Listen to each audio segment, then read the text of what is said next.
안녕하세요.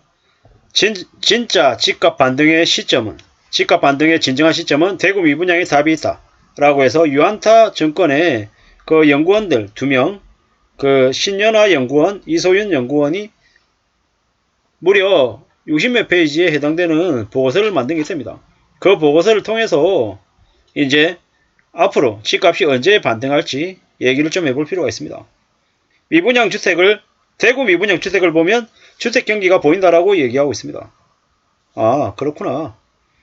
대구 미분양이 전국 미분양 사태의 중심에 있답니다. 왜인가 봤더니 현재 전국에서 가장 많은 미분양 주택 재고가 쌓여 있는 곳이 대구라서 그렇답니다. 그리고 2022년 대구 아파트의 분양률은 매우 저조하답니다. 미분양이 급증했다고 합니다.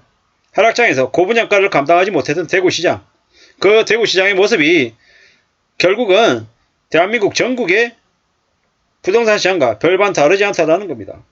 그리고 대구 미분양 해소 시점이 바로 주택 경기가 반등하는 시점이다라고 해석할 수 있다라고 이야기한답니다. 어떤지 두고 봐야 될 것 같습니다. 부동산 시장의 뜨거운 감자가 미분양입니다. 2023년 3월 전국 미분양 주택은 72,000호. 그 중에서 상당수가 대구 지역입니다.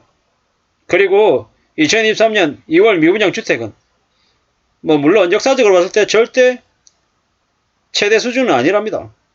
2008년 서브프라임 모기지 사태 이후에 6개월 지난 2009년 3월 달에 16만 5천호가 미분양이었답니다. 그리고 2012년 7월 달 저점이 6만 2천호였으니까 지금은 그렇게 많은 편은 아니다라고 해석할 수도 있다라고 합니다. 하지만 이제 불과 몇 년 전까지만 해도 6만호 정도의 미분양 수가 있었기 때문에 지금의 7만 5천 가구가 엄청나게 많은 건 아니다. 이렇게 해석을 하네요. 다만 그 미분양 주택이 증가되는 추세가 장기화될 거라는 게 우려스러운 얘기라고 한답니다. 두고 봐야겠죠. 미분양 재고가 최다 보유한 지역이 어디다? 대구다. 그리고 그게 쉽사리 줄어들지 않을 거다라는 거죠. 이래저래 대구 경북권이 무려 전체 미분양 수의 30%가 넘는 게 대구하고 경북이랍니다. 충격이죠. 앞으로 대구는 주택 경기 변동에 보수적으로 반응할 것 같다라고 이야기한답니다. 금리 인상 때문에 대구의 미분양 사태는 더 늘어나고 있는 거죠. 2020년 5월달에 금리가 0.5이던 것이 이제 계속해서 올랐고 지금은 무려 3.5다. 근데 그 3.5인 것조차 미국의 기준금리에 비해서는 무려 1.75%나 낮은 수준이기 때문에 시중금리는 기준금리 3.5를 훨씬 뛰어넘는 높은 5%, 6%, 7, 8% 2024년 상반기가 되면 무려 10%에 가까운 수치를 보일 걸로 보여집니다. 그렇게 되면 많은 이들이 그 때문에 몰락하겠죠. 무너질 것 같습니다. 앞으로 계속 두고 봐야 되는데 세종은 최근 가격 변동 구간에서 가장 많이 오르고 가장 많이 빠진 지역이랍니다. 가격 변동성이 제일 심한 곳이죠.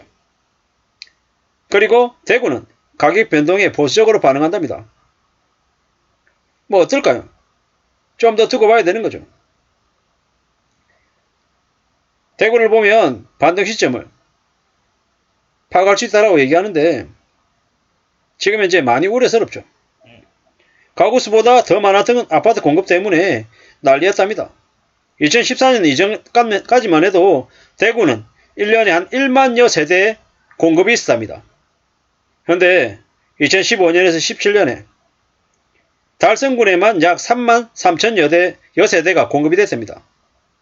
2019년에 1만 세대로 줄었다가 2022년에 2만 세대까지 다시 늘었답니다. 충격이죠. 물론 대구 가구 수가 2015년에 93만 8천 가구에서 2021년에 101만 3천 가구로 늘었다고 합니다. 하지만 이 기간에 가구 수가 늘었기 때문에 약 7만 6천 가구에 7만 6천 개의 신규 주택이 공급됐다라는 게 적정했다라고 판단할 수 있냐? 조금 좀 다르게 생각할 수도 있을 것 같습니다. 하지만 확실한 건 뭐다? 2016년부터 22년까지 대구의 신규 아파트 공급은 수요보다 훨씬 많았다라고 봐야 됩니다. 그리고 지금 이제 대구는 아파트 매매가가 계속해서 하락하고 있는 중이랍니다. 대구의 아파트 매매가는 평균 4억 천이었답니다. 고점을 4억 천이 2021년 9월달에 가장 높았던 시기인 거고 지금은 3억 3천으로 23.5% 하락했답니다. 호황기의 상승분을 대부분 반납한 걸로 보인답니다. 하지만 여전히 하락 추세랍니다.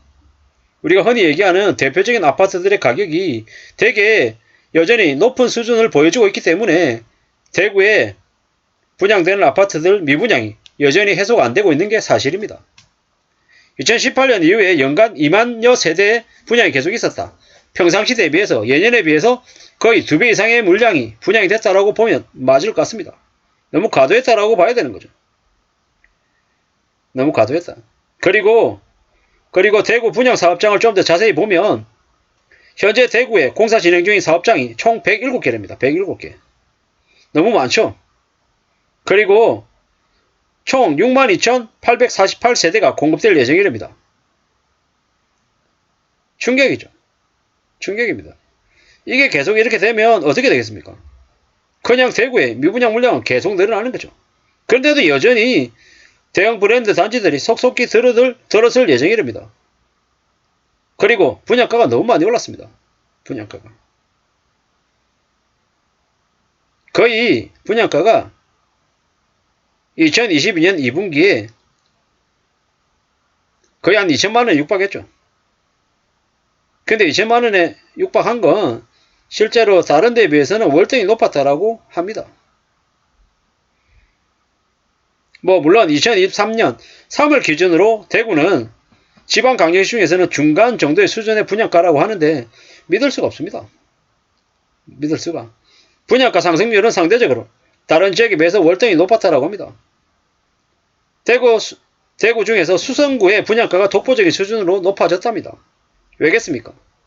수성구를 거의 서울의 강남처럼 이렇게 인정하면서 계속 떠올린 거죠. 앞으로 어떻게 되겠습니까? 미분양 물량이 가장 많이 쌓인 대구에서 정말 두드러진 수준의 할인 분양이 있지 않고서는 쉽게 물량이 해소되지 않을 거다. 그리고 그게 오래되면 오래될수록 어떻게 된다? 대구의 실물 경제가 초토화될 수 있다고 봅니다. 수성구도 미분양을 피하지 못했다고 합니다. 과도하게 평수도 문제가 아니고 브랜드도 문제가 아니었습니다. 너무 비싼 가격이 문제입니다. 비싸면 마트에서도 땡처리에서 물건을 떨어내듯 저 대구 부동산 지역에서도 부동산 시장도 가격을 낮춰야 되는데 사람들이 인정할 만큼의 가격 인하가 아직 없다 보니 소화가 안 되는 거다라고 봐야 되겠습니다. 이게 대구만의 문제가 아니라 대한민국 전역의 문제로 확산될 것임을 우리는 숨죽이고 지켜봐야 될 것 같습니다. 감사합니다.